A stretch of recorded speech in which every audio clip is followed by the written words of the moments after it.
This is In Center Ring. I'm your host, Jonathan Lee Iverson. He is a master storyteller celebrated for captivating the minds and imaginations of many. His delightful tales, born from tragedy, are now a thriving, best-selling series. In Center Ring presents Adam T. Newman. I've always been enamored with your story, man, and how you really just, crafted this wonderful brand you have going. It's independent. It's all yours. It's wonderful. I mean, the stories are very delightful. They're very funny. They're very relatable, too. I mean, and they're just very simple and charming. And, obviously you've had great success. I want you to take us through you actually coming up with this concept of how to catch a cold. I studied art.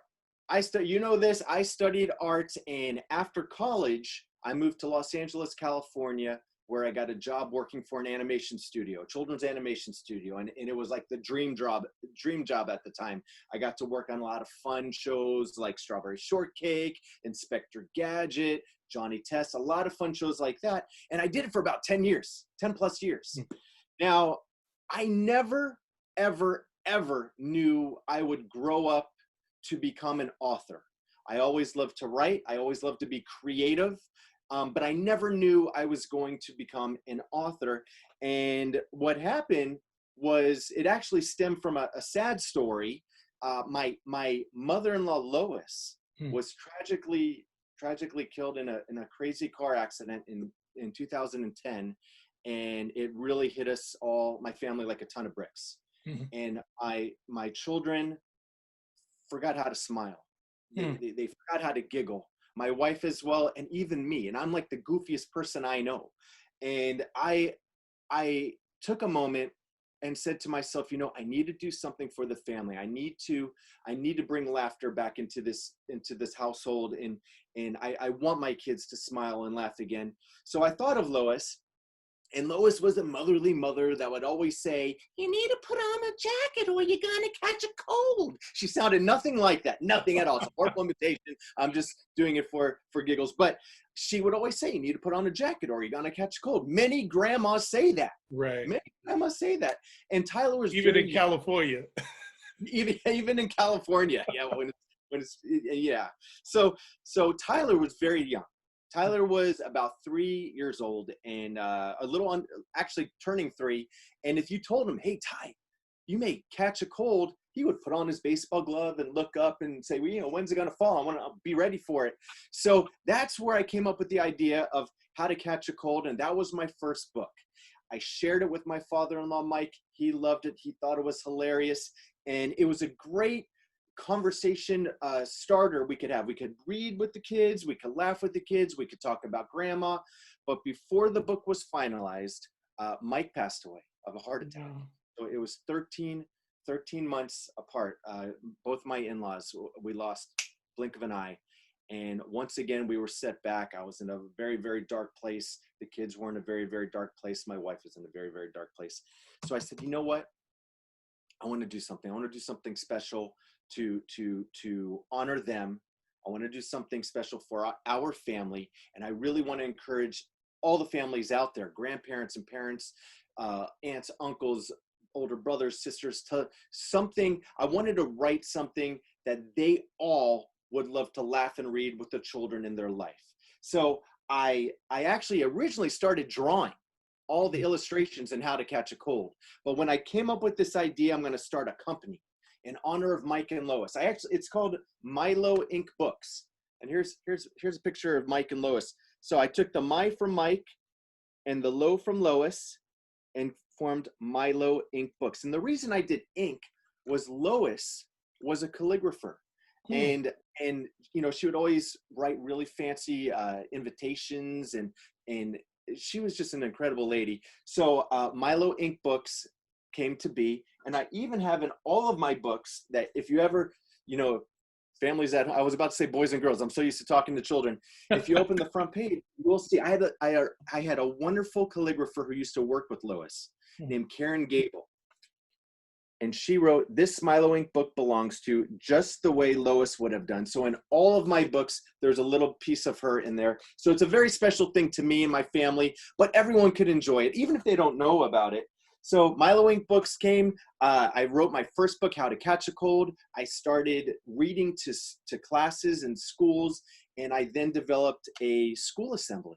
I produced a big school assembly, and I started traveling locally, and then I started going all over the country, and it caught on like wildfire. You know, the teachers and principals and librarians, word of mouth is the best. It's the most powerful way to get your message out there that helps you, because I could tell you I'm great, but when a principal says, no, he really is great. He talks too much, but he's really great. Bring him to your school.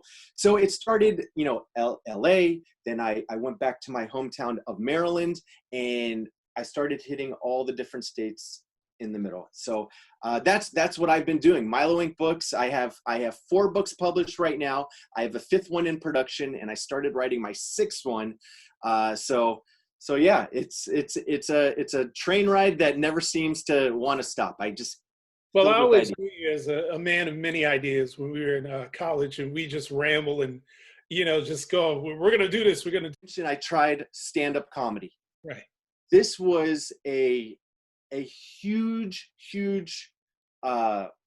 milestone in my career of life, and you are part of it. I had this idea. I wanted to get up on stage. I had some joke ideas. I ran them by you. I ran them by all my close circle. I remember I ran one by you, and I'm not going to share it because it's terrible. But you were like, "Oh, that's great. You should do it." So I went on stage. They called me up there. I did my thing. I completely bombed. It was the worst set. It was terrible joke writing, but I did it. And I remember afterwards, you, Jonathan Lee Iverson, the man, the myth, the legend, you came to me and said, "Adam, I'm really proud of you. Let me tell you, the thing is, you got up there. You didn't crack, you didn't break. You did your complete set from start to finish." And I said, "Yeah, I guess you're right." And I said, "Was it really that bad?" And you said, "Yeah, no, it was horrible. It was terrible, but you did it." The hardest part of stand-up or show business in general is getting on that stage. I was really impressed by your composure. You were really composed, and to not be like somebody who was an actual performer. So, right. Because that was my field. That was what I was actually really. I was like, man, I'm like, he's going through that, and he's not running. Like, you stayed composed, like nothing happened. That was the most impressive thing, because comedy, I don't care what anybody says, comedy is scary. It's hard, and it can wreck you. And what's interesting, when I saw you do that, I said, whatever he does, he's going to be fine, because you kept your composure. I was like, whatever he does, he's going to be just great. And you've turned out to be a good boy. I discovered in the years since then that I do love getting on stage. I do love performing, and I found my little niche with performing to children. They're a much friendlier crowd, and you can play with them, and you don't have to worry about like major repercussions. They may get a little antsy, but I'm good with that. But no, every time I'm on stage, I think of that moment, that time, and I remember you were in the audience.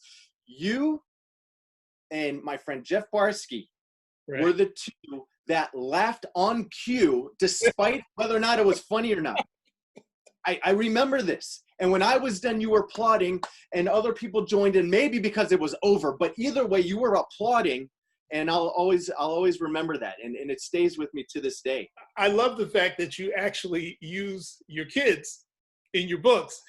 The first book is based on my son Tyler, and when I started writing, this is what he looked like right there. Right.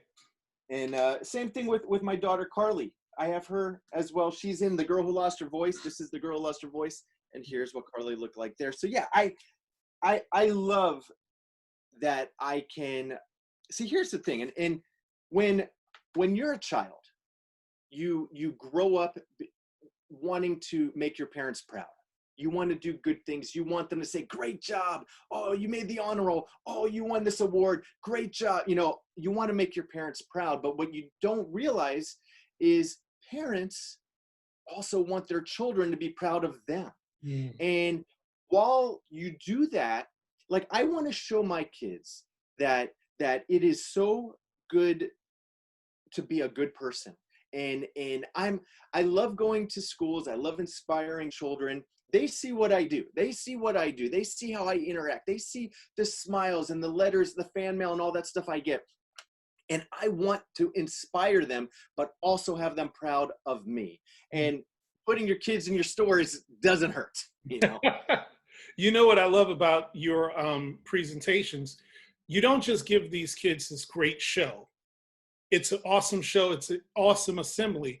But I like the component in it, and I've always been impressed by this. You have a component in there where you're actually teaching them the business of storytelling and getting their own ideas out there. Now, that is awesome. You know, what inspired that? One of the other biggest things that I learned in college, and I tell this to all of the kids that I speak to, one of the best lessons I learned in college, and it wasn't anything that was taught by a teacher. It really wasn't. What I learned is that art is subjective, okay? Art is subjective. And when you talk to younger kids, they don't know what that means. So you know what it means. But basically, not everybody in this world is going to see eye to eye with your creative vision. Not everyone will like what you produce. And that's okay. I let them know. I say, not everyone in this world loves my books. And I know that's strange to hear because they're awesome, but some people, who doesn't like boogers and poop jokes, right? Not everyone will enjoy my stories, but that's okay. That's okay, because if it comes from here and you're happy with what you do, then it's all good. And I tell children, when you're writing creatively, like if you have a school assignment and it's due on Tuesday, it's due on Tuesday. But if you're writing for fun, or you're writing just because you enjoy it, focus on what you're producing and not the clock. Don't worry about how long it takes. Because when someone reads your work or looks at your painting or looks at your sculpture, they're going to critique what they see in front of them. They're not going to, wonder how long did it take you to do that? Maybe later, but the important thing is you do what's important to you. I almost envy what you do, because what happens is you're already in that place where you're giving. When we first start performing, it's completely vanity based. Believe me, it's completely about, what pretty girl is going to scream. That was my whole goal. Okay.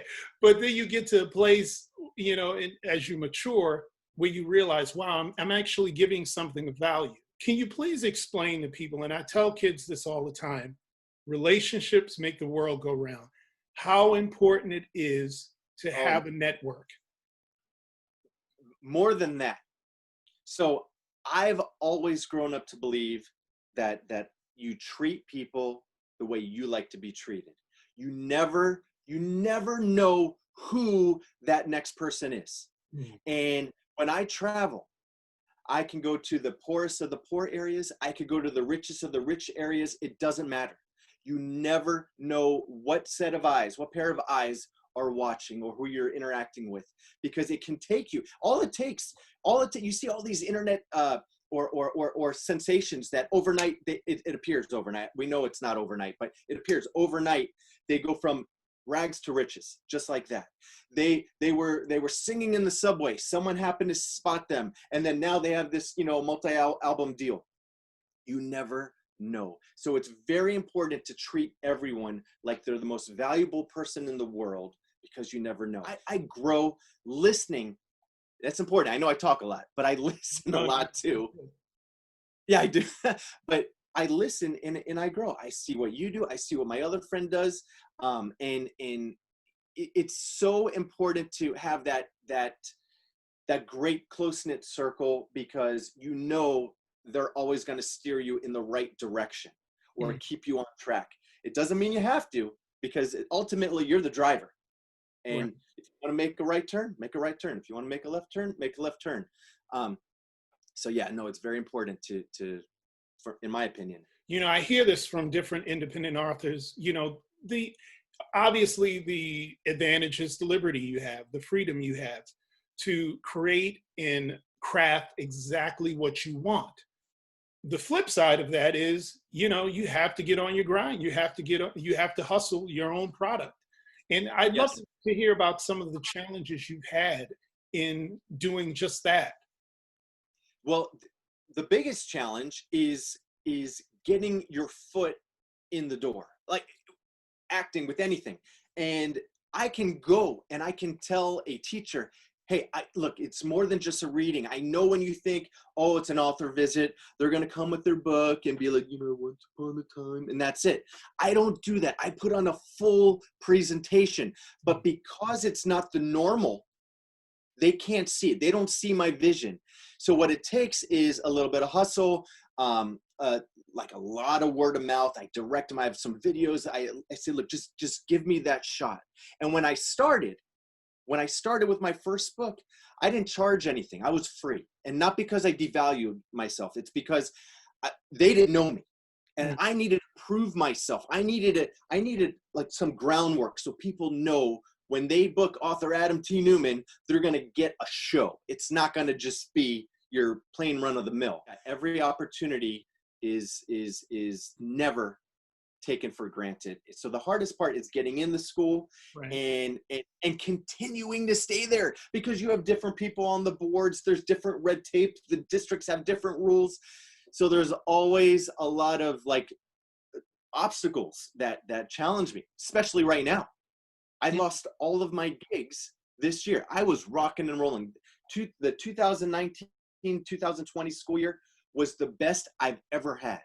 I was in Maryland. I was in Arizona. I was all over Los Angeles. I had gigs booked in Ohio. I was coming to Florida. I finally had a Florida school. and then, everything happened, and I was I was stuck. You transitioned to virtual presentations. That's right. Now, how difficult or how easy was that to do? So with every new challenge, there's a lot of trial and error. Same thing with writing or anything. And I remember on the day I found out that the schools were being closed, this was the last day I'd have to pick up my kids from school. They were originally closing for 2 weeks in the very, very beginning. We didn't know everything. We still don't know, but we didn't know everything at that time. And I remember thinking, you know what? I don't want to stop what I'm doing. So what I started to do was I did a Facebook Live. I started doing Facebook Live story times on my MiLo INK Books Facebook page. Every Thursday at 11 Pacific time, I'd come on, I'd interact with a virtual audience. They would write questions. I would be able to answer them. I would read one book per story time. And I'm like, this will last a couple weeks.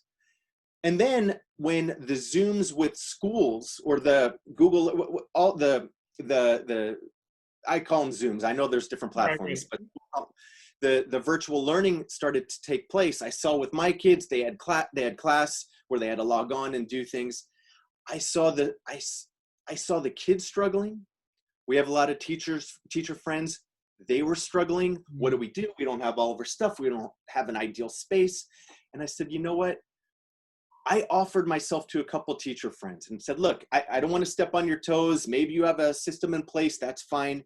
But if you would like for me to do a little lesson, I would love to do a little author lesson with you guys.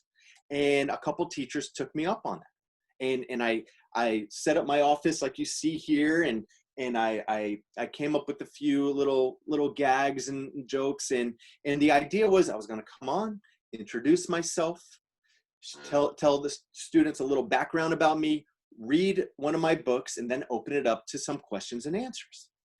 And I did it for a couple times. I had a few classes booked that first week, and one of the teachers happened to have been a huge teacher influencer on Instagram.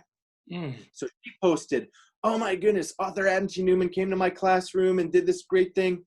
And boom, Miami, Florida, Rhode Island, Wisconsin, Hawaii, all of these schools, the fact that I was free also helped. So let's not lose sight of that.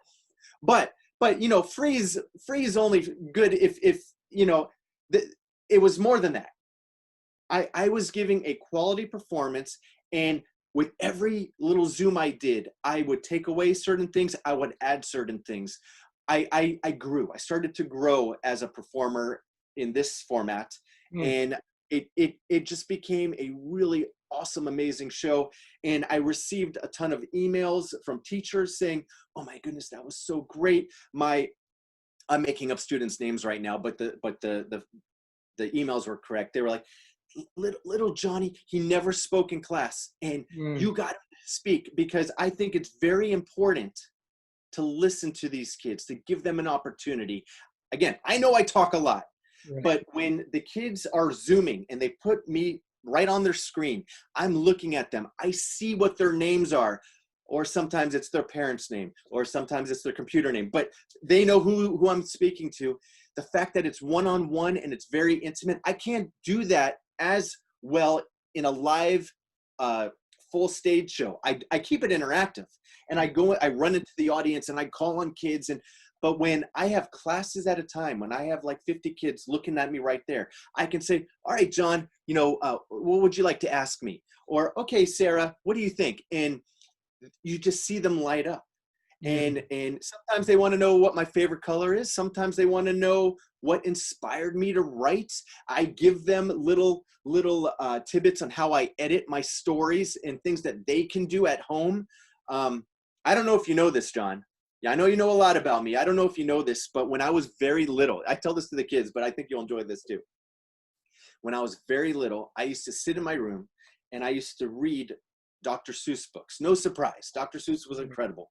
But not only did I read to Dr. Seuss, I used to rap to Dr. Seuss. Not well, but I used to rap to Dr. Seuss. Again, it's in the privacy of my own home. It makes sense. Knowing you, that makes sense. So now when I write my stories, I listen. When I read it, I try to find and make sure my stories have a fun rhythm to it. And I try to make sure anyone can rap to all of my books. And I do a little demo with the kids where I actually rap for them, and they seem to really like it. I don't want my school Zooms to be school. I want it to be fun, and I want to educate them and inspire them through humor, but still get that same result. Now you have these two types of ways of presenting your product, presenting your stories. I mean, it only makes sense. I guess you're just going to keep this component as well, maybe expand upon it. The idea, and I tell this to the schools, if schools are open, I'd love to come to your school in person. I'd be able to high five all the kids in person. But if not, let's continue this Zoom. Although, as on a business side, I'm going to have to change a few things, obviously. Because of the pandemic, because it kind of caught everyone by surprise, I did not charge. There was no budget for it. Right. I didn't have a whole lot of money coming in, but right now I felt it wasn't about the money. It was about what could I do to help better the situation everybody is in right now. And you can only do it so long, but this was something I felt that it was the one thing I could contribute. So yeah. So the future, I know I have another show. I have my virtual that can continue. I have my live show. I could do a bit of both, and that's the plan. I never want to stop. And all the while, I'm working on a new book. So I'm continuing to write. I'm continuing to be creative, and I'm trying the best to stay positive with everything. I'm trying the best to keep a smile on my face, and that's all we can do, right? You know, there's a lot of people who have these wonderful ideas going in their heads. You know, they may have a spark of an idea that just came to them, but of course, the what ifs come into play. That, well, you know, I don't know, I don't have enough money, or I'm not in the position yet, or how would you speak to people who, you know, listen, you have a great book idea, or, you know, whatever it is, how would you speak to them? What would your advice? You're the guru. Let's play guru. Let's put your guru hat on. How would you tell them, listen, you know, basically addy up and go for it?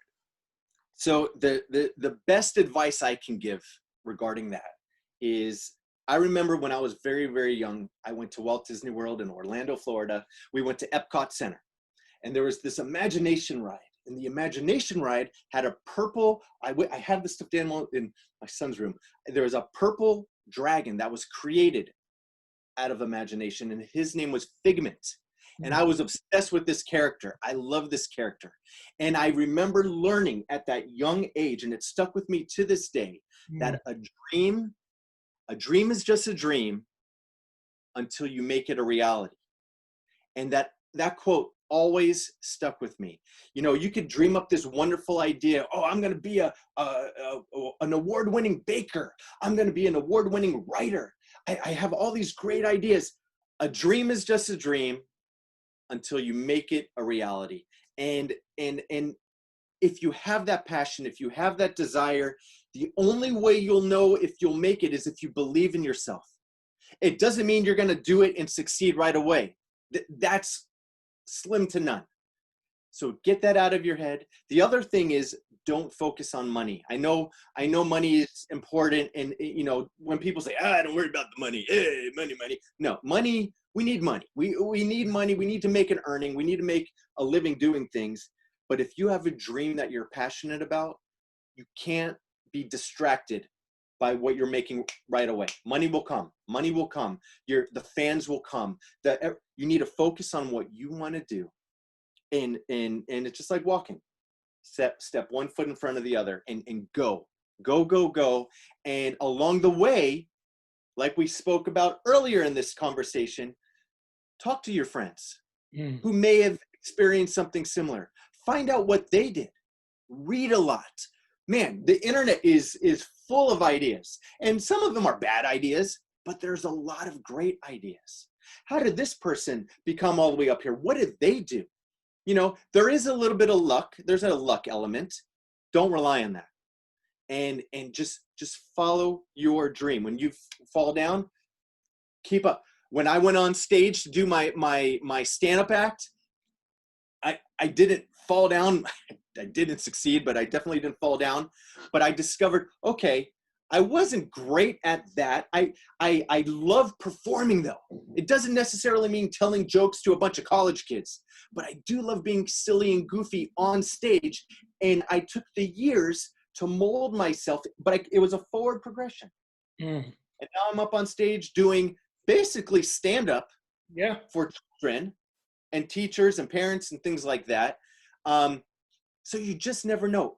Find that thing that you want to do, follow your dreams, and continue at it, and never, ever, ever be afraid of asking directions. You know, my dad growing up, he would never ask for directions. I know where I'm going. Well, you don't know. We've been going here for 3 hours. We don't need. No, I've never had that problem. I'll say, look, I don't want to stay in the car for another 3 hours. How do I get to the whatever? And then we go. So ask, read, continue to educate yourself. And when you do that, you will grow and you will prosper. You seem to be very good at least ignoring the noise. We can't ever really keep the noise out, but we can make the choice that I'm not going to be dipping over to the right or the left. I'm going to keep my focus in, because I mean, there's so much going on in the world. And you hear people all the time, they're always going, I need to stay informed. I need to stay informed. I always get suggestions. I always get, you know what you should do? Are you going to write a book about this pandemic? You should write a book about the COVID-19. You should do. How to catch COVID. Yeah, how to catch COVID. Oh man, I have a list. And I appreciate it. It means they're somewhat interested in me. That's fine. I made the choice in this world that I am, in this business that I'm working in. I made the choice and the decision to do my best to stay out of religion and politics, because a lot of the times that can disrupt my main objective. It can interfere with my goal. I want to connect with these children and their families. I want to give them smiles. I want to open their minds. I don't want that noise, like you were saying, to start to distract them. And I know a lot of artists and performers, you know, they're very vocal, and I'm 100% supportive in what they do. But I know they can run into trouble. with things that they say. And even if they're the greatest actor, the greatest writer, the greatest singer, if they say something that crosses your belief or your way, and when I say you, I mean you, the world, not you may say, you know what? I'm going to stop listening to that person. I'm going to stop buying their books. I'm going to stop watching their TV shows. And that takes away what they're really good at. And Right. what they're really good at can do positive. Not always, but so I made that decision. Oh man, yeah, the how to catches, and especially the dads. Whew, anyway, you could only imagine. But and I try to keep everything innocent and fun. Yeah. I love potty humor. I got to work on Simpsons and Family Guy as a designer, and I love that stuff. But I have a wife that kind of keeps me grounded when I write. Reads it, she's like, "Nope, you can't say that. Nope, that's a bad word." I'm like, "What? Nope, that's insulting." So she takes out a lot, and then I sprinkle a few back in there. And my objective is to make moms give me the thumbs up, teachers thumbs up. So if I can get away with the boogers and poop jokes, John, my books have a built-in game. My books actually have 5 hidden boogers in the story, that while you read the story and look at the artwork, you have to find the 5 hidden boogers and pick them out.